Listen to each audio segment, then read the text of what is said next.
solely the views of this particular broadcast and do not represent the views and opinions of Straightway Media, its officers, staff, and advertisers.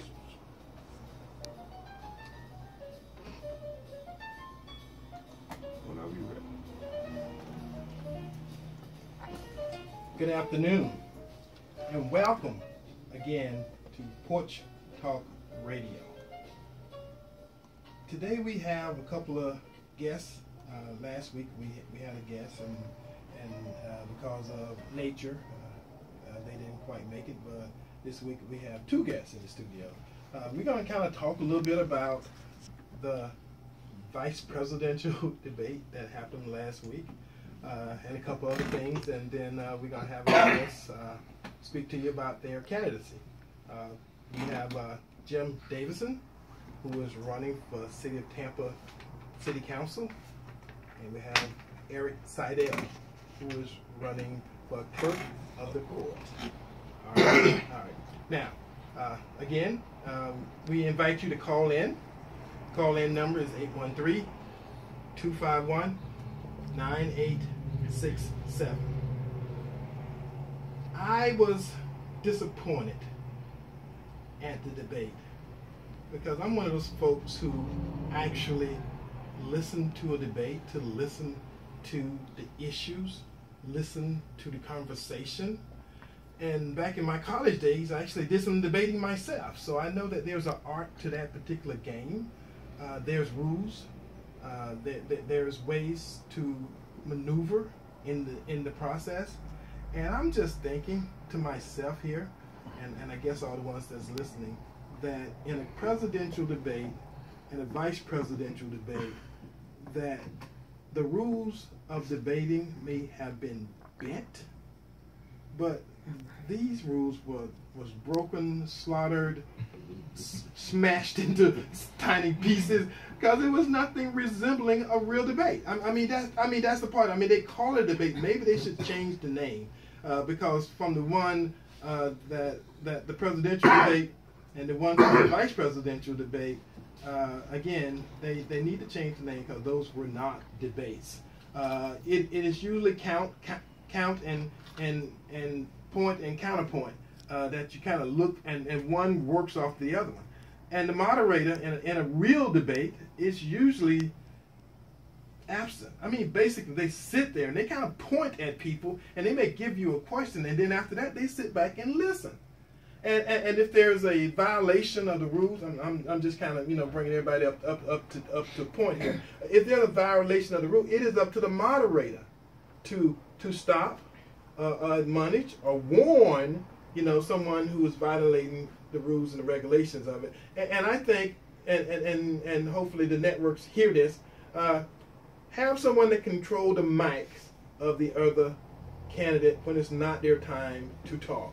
Have a slide, have a button, again, because it's disruptive, and I think that's a part of the game that they're playing, but that can easily be controlled by the media. I mean, you just cut their mic off. They can sit there and talk all they want, and the audience won't be able to hear them. I'm just telling you.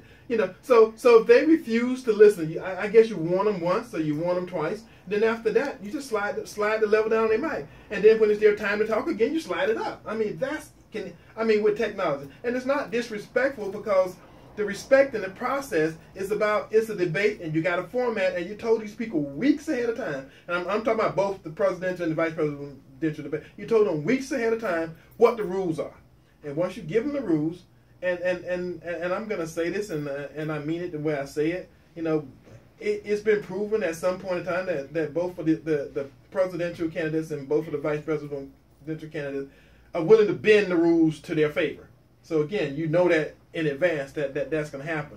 So how do you neutralize that? The process manages itself. If you say the rules, these are the rules, you give them a warning, they violate the rules, and then you just kind of take it over. I mean, I think most of the listeners, most of the nation would appreciate that, because you actually get to hear the point, and then you get to hear the counterpoint.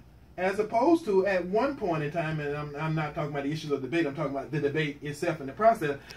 All three of them, you had the moderator talking, and you had both candidates talking. Okay, no respect, cause that's what that's about. You know, everybody's trying to get their point in at the exact same time, and as a listening audience, that become extremely annoying.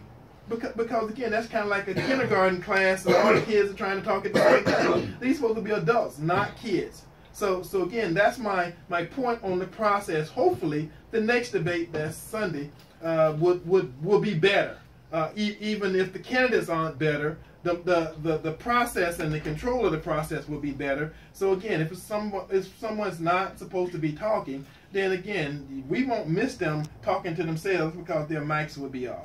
Now, with that being said, Mike, I think that the Republican candidate, Pence, handled himself cordially and with tons of reserve. Because again, to not be able to finish your sentence 73 times, again, see, to me, that would be annoying. I got to say, he's a better man than me. See, because I would have, you know, see, that's why I'm not there. See, because I was thinking, like, I say, interrupt me one more time. Okay, and it's going to be on. See, because there's a certain level of respect that happens, too. Especially when you're dealing with men. You know, men got that thing about respect and manliness and all that kind of stuff. And then you don't want somebody to be walking over you and showing, because I'm going to say, Donald Trump, that's the reason he's still left. Because during the process of all those debates, nobody walked on him. See, because they walked on him, he made sure, you know, we're gonna walk on this thing together. So again, you know, that format, you got 9, 10, 20 folks up there, is a different kind of format. And now, you know, I think we want to hear actually what they're intending to say. If you're gonna get goaded, then you get goaded. But again, we want to bring it back to the issues and the questions. And actually, one of these guys could very well be president. You know, because again, both of the candidates are, you know, 60, 70 years old. Life happens. I'm you know, the best of folks can't promise you they're gonna be around, you know, 4 or 5 months. Let's talk about 4 or 5 years. So both of these guys had the potential of being candidates, being president. Now also, issue came up that I was surprised came up. They brought up the issue of abortion, and that's been one of them non-political but political Republican issues. You know, they kind of stayed away from that the last couple of election cycles. I was actually glad it came up because it's hard for me to not think of the fact that, you know, we've legalized something that we've taken common sense out. It's degrees of life that we're measuring with that process now. I mean, considering for me and for most people who bleed the way I do, life starts at the spark, at the very beginning, at the junction.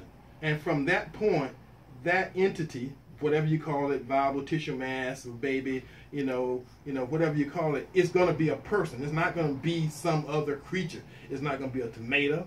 It's not going to be a watermelon. It's not going to be, you know, a chimpanzee. It's not going to be a shark. It's going to be a person. And for us to somehow have taken that and devalued life to the point to where we can say, because it's 3 weeks, 36 weeks, or 56 weeks, you know, it has degrees of value. It has degrees of lifeness, if there's such a word as lifeness, you know, that it's not going to be a person at the end of this process. And so that affects me and most people who are Christian and believe that life is value. We can't say how, after a person is born, the value of their life if we don't give them a chance to be born. So again, I'm not going to go on, you know, too long with the abortion issue, but I'm just telling you how I feel about that, and the fact that it came up was important to me. All the other stuff was just basic politics. And again, we can go point by point, issue by issue, but that's not what the debate is about. The debate is about who made the biggest, best, lasting impression on the audience. And even the Democrats have said that Mike Pence won that debate, and the rest of it was just minutia. Because again, if you're interrupting somebody to make a point, that's one thing, but the rules of debate is don't let your opponent dictate your answers. Because see, they want and look whether it's a neighborhood community center for our children, whether it's policing, whether it's community interactions. One thing we all have in common is our taxes. And we are a donor district. That means our taxes from Waters, Bush, Fowler, all the way up to County Line Road and Morris Bridge Road and Cross Creek Boulevard goes downtown, and we don't get our fair share of services back. And all those problems we have out there, whether it's a connection from Kinnan Street to Pasco County, Mansfield Boulevard, whether it's a neighborhood community center so that pregnant women in New Tampa don't have to register their unborn children to get in line so that their children, when they're born, can participate in the activities there. Or whether it's cleaning up the neighborhood, the parks in North Tampa, whether it's flooding in North Tampa. There are so many issues that depend on having a strong representative. Now, I have been around and I've been involved politically in New Tampa for 20 years. I was the founder of the New Tampa Transportation Task Force, and what we did out there was we united all of the neighborhoods, Tampa Palms, Hunters Green, Arbor Green, Pebble Creek, all the neighborhoods that make up New Tampa. And we went down there to City Hall with one voice, and we demanded that our transportation issues be addressed. And I remember sitting with Mayor Greco and Ron Rattel out at the New Tampa Public Library, and we mapped out what the improvements were going to be. And that's how Cross Creek Boulevard got attached to Morris Bridge Road. That's how the bridge got scheduled to be put over I-75 from West Meadows into Tampa Palms. That's how Bruce B. Downs got the attention and the focus to be widened. That's how the flyover got put in. So there's so many things that we can do if we unite as a people. And that's what I do. I'm an ER physician. I've been dealing with people's problems all my life. I enjoy it. I enjoy helping people. And I'm good at it. My latest endeavor was everyone listening to this in District 7. We, myself and a few other people, helped the county commissioners stop an unjust half-cent sales tax for transportation, in quotes. It really wasn't for transportation. And that saved everyone in District 7 money. It was a regressive tax, and it wasn't being put where it was supposed to be or what it was said to be. So we were successful in doing that, and I'm the only one of the 6 candidates that has been able to stop government from taxing the people. I have the only candidate that has brought transportation improvements to District 7. And as we continue and go down through this, that's exactly what I plan on doing. I plan on uniting the entire district, North Tampa and New Tampa, and we're going to address these problems one at a time. We're going to bring back the money to District 7, and we are going to improve the quality of life. District 7 has more potential than any other district in Tampa. And it's about time they understand that downtown, and it's about time we get somebody downtown that isn't afraid to stand up. And I would appreciate your support on November 8th. You can go to votejimdavison.com and take a look at my website, and I would appreciate your support. And thank you very much. And Eddie, you have any questions or any thoughts? Well, you have the listening audience of WTMP is different from most of the other radio stations in the area because it's basically targeting the black community. So as everyone is aware of now, black votes matter. So what do you bring that would entice them to vote for you? That's a good question. Basically, there are issues, and I think close to 50% of the vote in District 7 is Hispanic and black in the Democratic caucus. And there are many things that we share. It's not just these aren't black taxes, these aren't white taxes, these aren't Hispanic taxes, these are our taxes. Right. And that's what we want to bring back. Job opportunities. I was at a workshop the other day for the Innovation Alliance around Fowler Avenue, and it was one of my ideas that the USF establishment has to blend itself out into the community to make itself more involved with the community. so that the community can benefit from the presence of USF being there, both culturally, socially, and economically. And those are the things that have to be done. I was just on a walking tour of Forest Hills. There are parks in Forest Hills that are abominable. They need to be cleaned up. They need to be made presentable so that people can now enjoy them again. They've been left ragtag. And you can say that throughout North Tampa. Those are the things that our taxes can do that haven't been able to be done because they're all funneled downtown. They go to building parks downtown. Now they want the stormwater system downtown. That probably didn't have to be done. Should they be able to just pay off that stormwater and end that fee? Those are things that need to be talked about now. And this is important because that stormwater fee is a regressive tax. Yes, it is. And so those are the things that I'd like to bring into North Tampa, into New Tampa. And it don't benefit the whole city. That's the thing about it. If you look at the way politicians look at the different sectors of the city, South Tampa get the bulk of the attention because they vote. And I have heard complaints from candidates that North Tampa and the urban core, some of those areas you can't get into. A lot of those communities in North Tampa have gated communities, so they can't get in there to work them. And the people within those communities don't vote. I mean, North Tampa is, if you take the demographics and stuff, it's equal. I mean, the financial impact, the demographic and all that stuff is the same as South Tampa. But the difference is the folks in South Tampa show up at the polls and vote.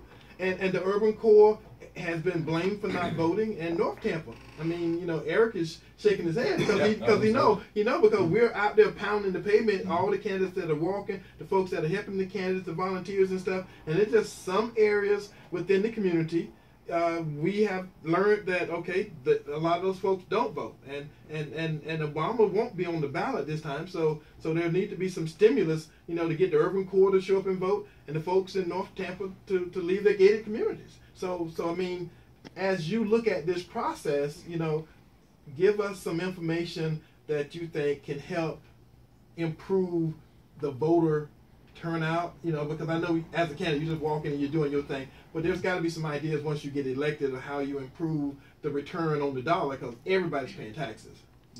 Yeah, I mean, the bottom line is that we have to get down and we have to be able to ask the mayor and address the mayor, because it is a strong mayor form of government, that he's the only one that can address those spending of the taxes. We can only vote on them and say this is what we would like to happen.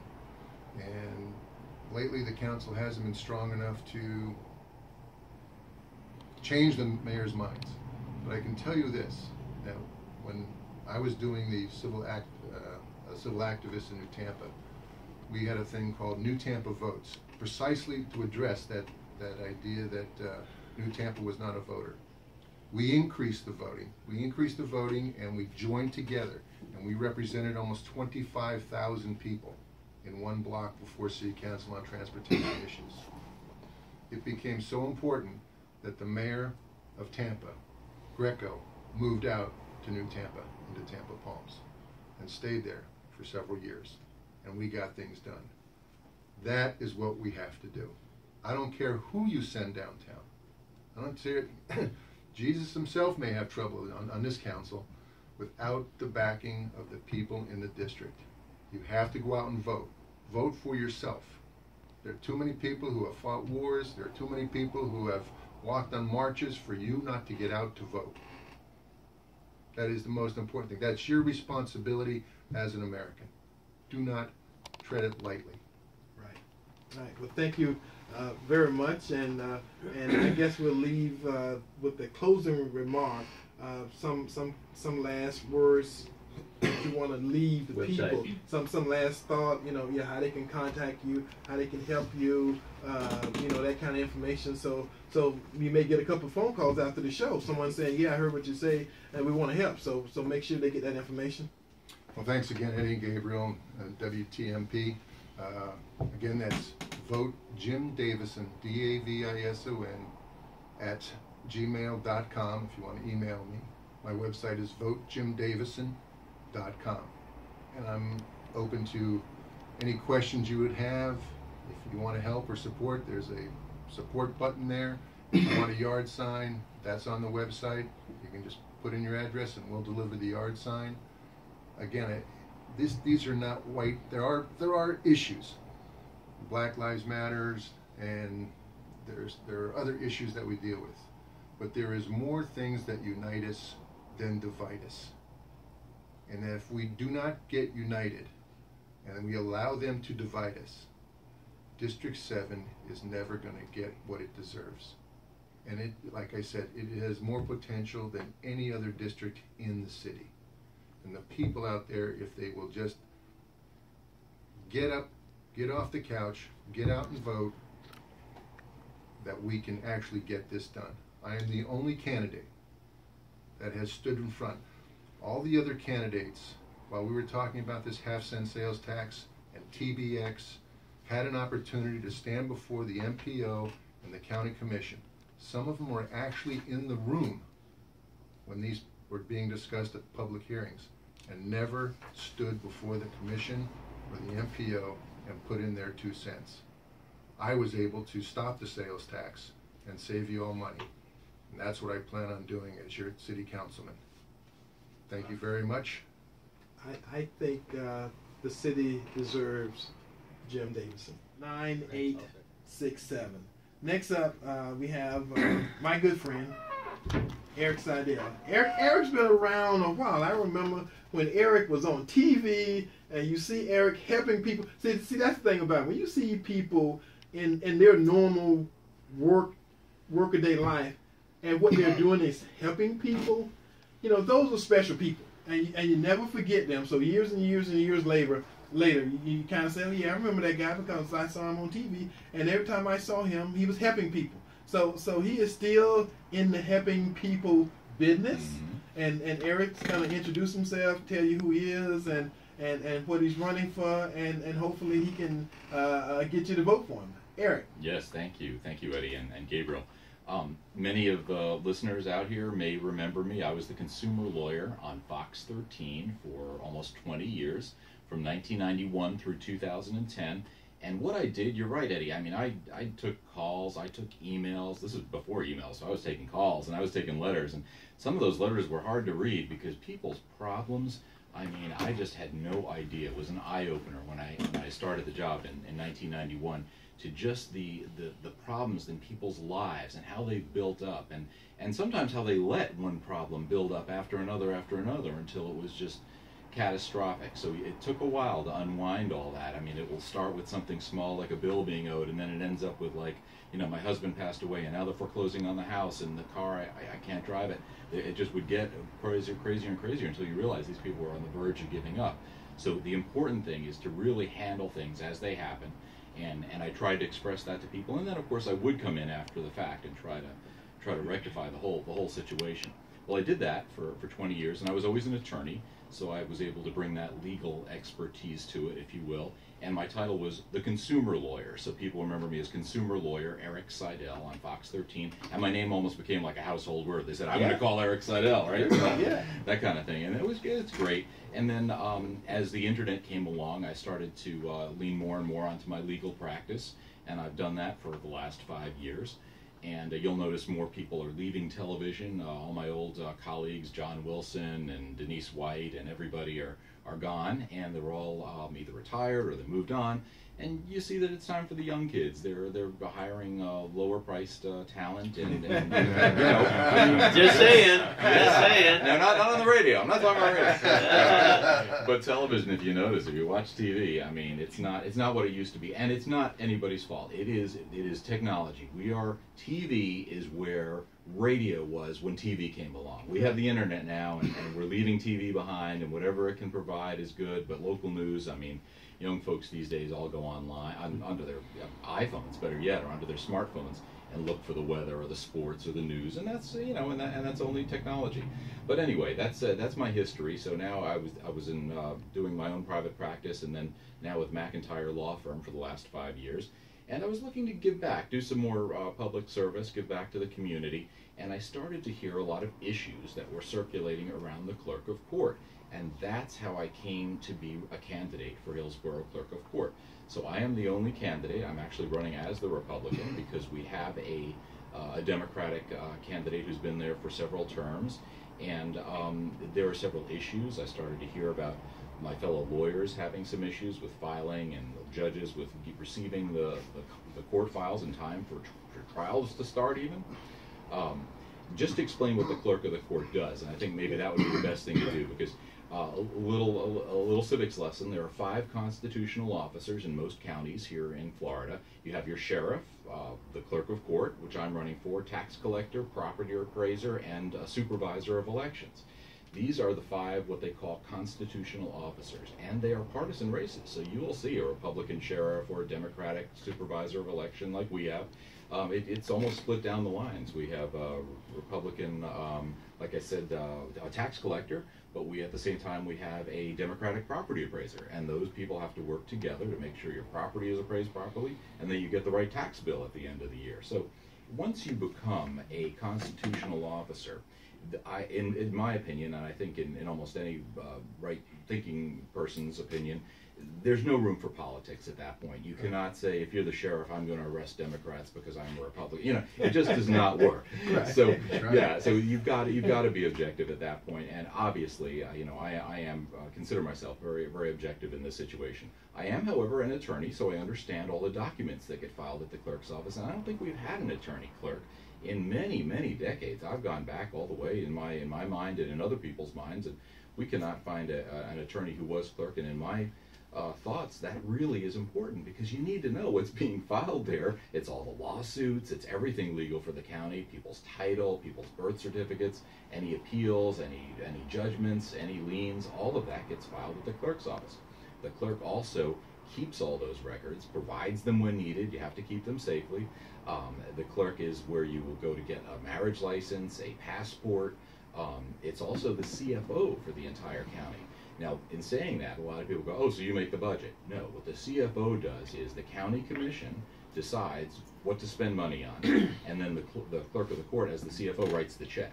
So basically, all the salaries for anybody in the county are paid by the clerk of court. We deliver the mail. They do everything for the county offices. It is a basket of services that all the other constitutionals cannot do, or are not able to do. It goes to the clerk's office. The clerk also is in charge of investing all your taxpayer dollars.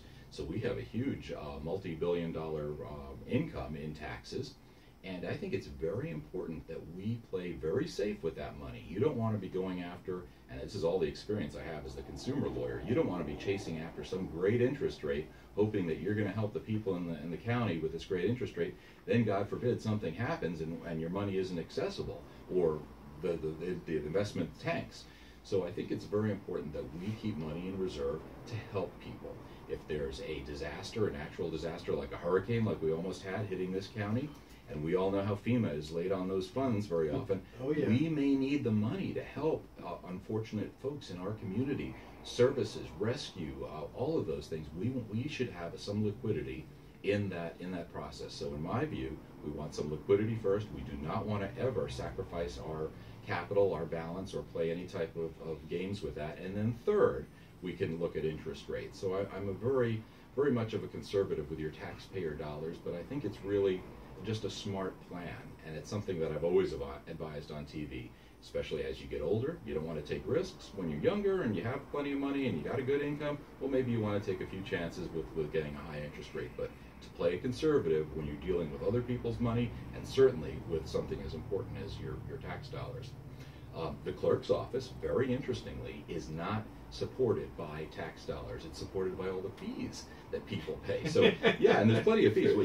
Lawyers like us, when we go to file a lawsuit, Right. We tell everybody, hey, look, there's going to be a fee even if we do this for free. There's a fee to file. There's a fee for this. There's a fee for that. Collection of judgment. There's fees, and those go to the clerk of the court to run the operation. There are 730 employees of the clerk's office. So there are many clerks in courtrooms. Those are the people that take the evidence, write down the results of the trial, preserve things for appeal. There's a whole evidence department where when you turn the gun or the drugs or whatever over in the courtroom to the clerk, that goes to the clerk, and we have a chain of custody to make sure that that's preserved, because, hey, God forbid if somehow that chain of custody is broken, well, somebody's life is in the balance, whether it's being put away or going free when they should or shouldn't, whatever. So that's another thing. As the consumer lawyer, I realize that all the documents that are filed at the clerk's office are people's lives. We're dealing with sometimes life or death when we're talking about, someone going to jail or prison, but also just about anything there is affecting somebody's life, whether it's a bankruptcy, a family law case. We do domestic violence injunctions, and that's where you go, not the police. You go to the clerk's office if you feel your spouse or your significant other is abusing you and physically, and you want to get an injunction. Well, that's where you go, and it's very important that we are available to do those things. So, what are my plans? What's my platform? Very simply, customer service. Make sure that when you go there, when you go to the clerk's office, you don't get in a long line like you do now, get to the end of the line and find out you're in the wrong line. We need a greeter there. It's as simple as when you go to the mobile phone store. Somebody greets you and asks how we can help you. That's what we need, and we need plenty of those at all points of customer interaction. Number two, the technology, the website. We're living in the internet age. We should be able to access everything online. We're not. There are many forms that are not available. Did you know you can't pay your traffic tickets online? That's a major function of the clerk's office. Now, at this point, we should be in the smartphone age. We all have phones we carry around. We should be able to pay our parking tickets, our speeding tickets, anything like that using our smart and be responsible to you and not be treated like a number. Well, please vote for me, and I hope to earn your support, and I need your vote for this election. How do we find you? You gave them the information? Sure. If you want to, you can go to my website. It's Eric Seidel for Clerk. It's all spelled out. Or, a lot of my stuff is on Facebook. Just go into Facebook and, in the search bar, just type in Eric Seidel Clerk. You'll see it. We have all the pictures. And that's all the information. Seidel? That is it, exactly. And, I think hopefully people remember me and know that I am there for you, not there just to run a political hierarchy or career. Not just getting that retirement pay set up? Exactly. I mean, there's a lot of folks, and, God bless, but this is not the time to do that. Not only are the employees crying out, they need help, but also the people themselves. And employees can't give good customer service if they feel that they don't have a good, secure future. So we need to empower them so they can help us. Excellent. You're here. Also part of the process is the clerk of the court position served both the city and the county. So this is a countywide race, which is important. Every citizen of Hillsborough County is affected. Absolutely. If you're in the city, you vote for the county clerk as well. And I've been walking it. I'll tell you, I have been going from, Sun City Center up to Riverview, up to Brandon, through all North Tampa, Lutz, and New Tampa. I have walked almost every precinct that there is to let people know how important this is and what an important race it is, and that we can, when people don't have access to the courthouse, that is when public distrust arises, and that's when we have civil unrest, and you see all these things. If we can open up the courthouse, I want to put videos on the website so people don't have to read through the legalese. They can look on there how to file a claim and how to get a domestic violence injunction and how to appeal and all of that stuff, so that they'll be able to see what they need and welcome people to the courthouse, not shut people out. Now, one of the things, and I'm not speaking ill of the current folks in the current administration, but some of this stuff was brought out in the race that just happened in the primary. Exactly, the two Democrats, about the morale of the folks who, you say you got 700 employees. I heard said by the past candidates, how low it was, so I guess that would kind of be one of your first issues once you get in there, is to get the employees there feeling responsible and feeling like they had something there other than just punching the clock and trying to get through the day. Oh, absolutely. That's priority one, and I'm up to the challenge because I'm meeting with many of those folks now. I get calls, many of them are volunteering on my campaign. I have a lot of the inside information as to what's going on there. Of course, you know, not to reveal here, but you're Right. correct in saying that there is a lot of discontent. And once those people, you know, think of it this way: when you go into a store and you get bad treatment from somebody, or you're at a restaurant though, and the waiter or the waitress is giving bad service, chances are it's not because they dislike you. It's because they've got something going on in their lives that's affecting how their outlook on other people. And people go and go, wow, that was the worst service I ever got, or that was a terrible employee. Believe me, it wasn't you. It was what's going on in their lives, maybe how they're even being treated at that place of employment. Once we get under that, once we get to people and make them feel empowered, and yes, there will be some discontent, so we'll always be discontent, and sometimes it's time to move on with those folks.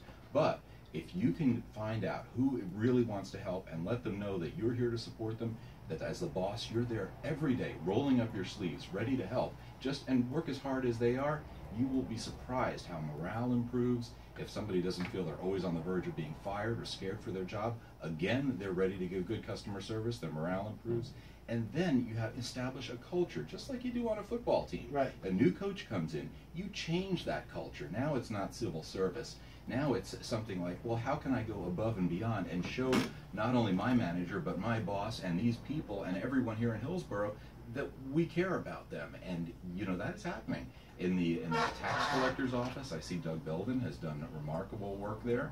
When I went there, I have a special needs child, and I went there to get a handicap tag for him. And the person at the front there said, oh, I can help you with that. And instead of referring me to one of the windows, pulled out that blue tag, and I signed a paper, and I got him his handicap tag. It was done. I walked out of there in less than 2 minutes. And I just said, I went away shaking my head. I cannot believe what good service I got. That's what we need at the clerk of the court's office. People going away shaking their heads going, wow, I never thought government cared. They must care for me. And that empowers people. So it's coming from the perspective of someone that actually cares, that they can see that, they can hear it in your voice, the tone, and what you're trying to institute in the programs in there, as opposed to saying, well, let's just get it done, let's get these people out of here, Gabriel has let's a get to the question. next. Yeah, I'm just actually just following up what he's saying. I agree, and it's worse yet when somebody isn't even there. Oh, this is Gabriel, the Hispanic. Yeah, no, thank you, There Gabriel. That's what I mean. I mean, once again, I'm not going to point any fingers, but we need somebody who is on site, who employees can say, oh, there's the boss over there. The buck stops over there. I better not do this, because if he finds out or she finds out about that, the buck's going to stop right there. Not silly games about, well, my manager says this, and I'm going to get back at them because this manager didn't say that. So that gives me free reign. You know, I think also just adding that just to the team effort, that Yes. we're a team and our responsibility is taking care of these people. Get them taken care of as quick as possible, but let's just not throw them to the wind otherwise. Let's listen and let's move effectively. And for them to see everybody else moving like that and you in the midst of it, you're right. That would be a cohesiveness and build teamwork there, which I think would be excellent. And then the key is to move that into the customer service world, because once you have your team that is empowered and ready to go, well, then that helps everybody, because Excellent. You don't get treated like a number. You get treated like a person, because this person knows that your cares and your concerns are valuable too, because they're not wrapped up in whatever they're wrapped up in. They're ready to help you, and that's what matters. The And ultimate technically, service. again, the people coming in are the employers. That's right. Just a thought. And I'm going to add this because I think, and based upon who our audience is here, nobody loves going to the DMV. I'm just Right. gonna say. Mm-mm. I'm Yeah. just gonna say. I don't know anybody that smiles and say, "Oh man, I got to go down to the DMV." I can't wait to get there, I yeah. can't wait to get to the DMV. And it's a lot of. I mean, they It's got that civil service mentality, because you know Right. you're going to get. You know what? It's because you're getting a number and you get treated like a number. You're there to get your driver's license number, and that makes you feel even more like a number, and then you get treated like one, right? And I was gonna say the DMV is the worst, but the next worst place is going to the clerk Yeah. because of the same system. The parking tickets. It's just different. It's just different people, but it's the same system, and people get. I have the pleasure of having to go there several times, not because I was getting arrested, not because I was Parking paying tickets, but insurance stuff. Insurance stuff have you go down. There's a lot of different things to have you go there. But again, the process is you walk in, and everybody that has a uniform and everybody that works there is better than you, and that no matter who you are, because the fact that you got to come and literally kowtow to them and have them look down, and even though they're sitting down, they still, looking down An at you. attitude. Well, you know how we cure that? Well, we need name tags there, so you can know you're working with John or you're working with Maria or whoever it was there, because right now nobody wears a name tag. No, that's what I'm saying. Right, and you're just kind of, we need to bring in a lot of the private sector type customer service, a greeter, a name tag. Yes. All of that type of stuff needs to be there so you don't feel like a number. One of my favorite shows when I was a kid growing up was this old British import called The Prisoner. You remember that? Yeah. And he used to yell, "I am not a number," because they want to call them number 6 or something Right. like that. They put them on this island and they were all numbers. And that's it. We are not numbers. We are people, and each one of us have our own needs, our own problems, and our own shining points. And we need to use those, and we need to help the people that need it. All right. What a concept. Well, again, and I think that's the kind of attitude that spills over into every community in this county, because again, poor people, and I'm just saying, poor people already figure that the world is dumping on them, and then when they have to go deal with the system that's supposed to be protecting them and bringing resources to them, it make them feel even worse, So now I got to go and deal with a whole nother entity that I already know dislikes me from the time I walk into the door, and by the time I walk out there, I'm doing good not to get arrested. I'm just saying that's the feeling. Now you know why I'm doing this, because when I was on Channel 13, that's what I did. In fact, people used to jokingly call me the anti-man, because what I would do is I would take people that were fighting the man, we're talking about big government, big business, whatever, and you empower them. Well, they don't necessarily need one person to do that now. If we can empower everybody that comes to the courthouse, that will be the key. And I see it being the opposite, just treated like, like dirt or whatever, a defendant. Pond scum. Yeah, exactly. Right, exactly. Everyone's guilty, right? Because you go in the courthouse and you go through the metal detectors. No, we don't want that. That's the opposite of what we need. We need to treat people. They are our bosses, and we need to serve our bosses, who are the people. Right. All right, so I'm going to give the number out again, 813-251-9867.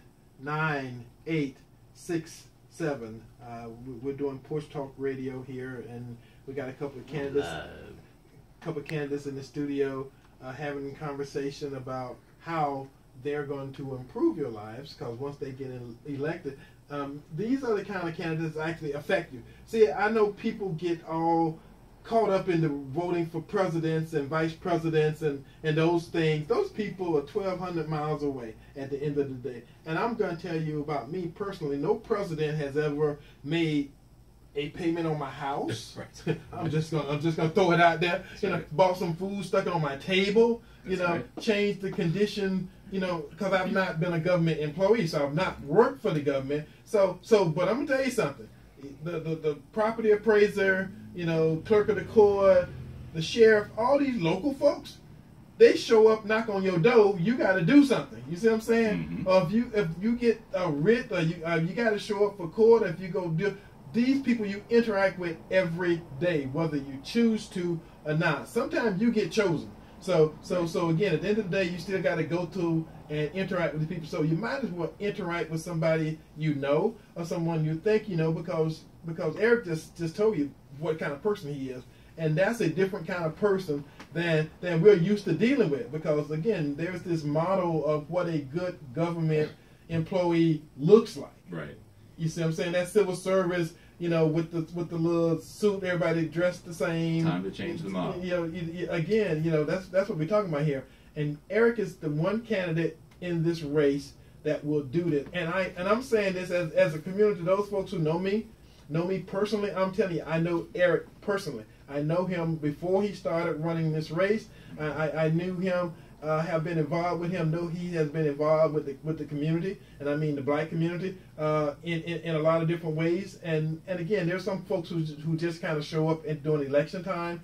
But Eric has been there. He's been involved. I do an event that's called Juneteenth every year that I'm involved with 100 black men in Tampa Bay. Eric has supported it the last 3 years. DLD is amazing. Yeah. So there's all kind of stuff that's happening, and I know that Eric is the man. He's going to make stuff happen for our community, and this is the time where I need to make sure everybody knows that this program is paid for by the Hillsborough County Republican Executive Committee, not authorized by any candidate or any candidate's committee. www.hillsborough.god. I'm so sorry. GOP. GOP. Man, it's just, Some people think you. it's really, yeah, it's getting really bad here. All right, www.hillsborough.gop. All right, got that done. Okay, we got a caller. Caller, come in. Porch Talk Radio. Welcome. Yes, hello. I had a question about or like I have low income on court costs. Can you get a certificate of indigency for your court costs? Oh, it's a legal question about the court system? Well, obviously, there are many groups set up that do this sort of thing. There's Bay Area Legal Services, and they certainly take people who are of indigent nature and can cover, court costs or whatever it is, but you have to qualify for it. So there is a test for that sort of thing. So yeah, it is doable, but it's as far as I know, not a governmental program. It's a program that's supported by us lawyers here in Hillsborough, and we donate a certain portion of our income to Bay Area Legal Services to help people do those things. All right. And again, we're getting toward the end of the program, and there's an opportunity to speak in general. Even though the last couple of programs we talked a lot about Trump and what Trump was doing, it's not a Trump show. As I just said, it's more of a local show promoting local candidates. And before we end this experiment, we intend to have every Republican candidate that's on the docket that's running for anything in Hillsborough County here. Because again, this is a unique opportunity to visit in the home of the black contingency of Hillsborough County. I mean that's the target at WTMP. I mean, most of our listeners are black. And the conversation here is for their ears. And they're not going to get it anywhere else. They're not going to get it anywhere else. Well, CNN, NBC, MSNBC, and all that kind of stuff. The funny thing, we started talking about the debate. If you listen to the debate analysis on NBC, MSNBC, CNN, and then you listen to Fox and a couple of the conservative talk radio shows that's out there, national, it's like you watch two different events. But this debate, they both agree that Mike Pence won the debate. So He definitely won the style points. Yeah. To calm, cool, collected. And one of these days, I'm going to figure out why the two parties have somehow mixed their colors, because Hillary came out in a red dress. And Mike Pence had a blue tie, and the red and the blue for years and years have been synonymous with the two parties, blue being Democratic and the red being Republican. So I don't know if they thought they was like tricking somebody and we would not figure it out, what the deal was. Because again, the debates about appearances and about issues and about all this other stuff, and I just think they figured it out. That, well, let's surprise everybody. Mix it up. And I don't know if they made the call, because Trump came out in a blue tie, right, and Hillary came out in a red dress. So I was saying, make sure you don't wear your colors tonight, or something special, I don't know what the plan was with that, but I personally like, when I was on Channel 13, I loved to wear like a blue tie, like a bright blue tie. I just think that really sets off well. Red, they usually say, is more intimidating. So if you want to intimidate the opponent, wear red. But if you want to seem more welcoming and more accessible, to wear blue. Maybe that's what they were trying. I don't know about that. Yeah. All right. Gabriel, give us some closing remarks, because the show is about to end, and then we hear from Jim. Well, the big picture, folks, is we have two great men here that have had some great accomplishments in our community. They're not fly-by-nights. They're known in the community. Their efforts speak loud and clear. They're here to help you out. It does affect your pocketbook, your money, your taxes you're paying on everything, and we all don't never have enough of that to go around. Jim? Thanks again to Porch Talk Radio, and my candidacy is all about taking District 7 from the back porch to the front porch. All right. Good, I like that. Bottom line is that I'm the only candidate in this race that has done that for you, and there's money in your pocket because of it. All right. Awesome. Well, thank you very much. And we look forward to scheduling all the Republican candidates so that we will bring them to you. You get them right there where you eat and sleep and feel comfortable. So I don't know if that's good or bad for the hard Democrats, but for the ones that's soft, it only takes a few to make a difference in this race. So this is the race that's going to change America as we know it, one way or the other. For the better, for the good, and remember, voting Republican improves your life. Vote Republican. Got nothing to lose. All right. See Thanks you next again, week. gentlemen. God bless. Bye-bye. Thank you. Thank you. There you go. Eric Seidel, you did a very good job. Thank you. Thank you Talked very much. about I need your vote. I like it. Talked about issues. I also need your picture.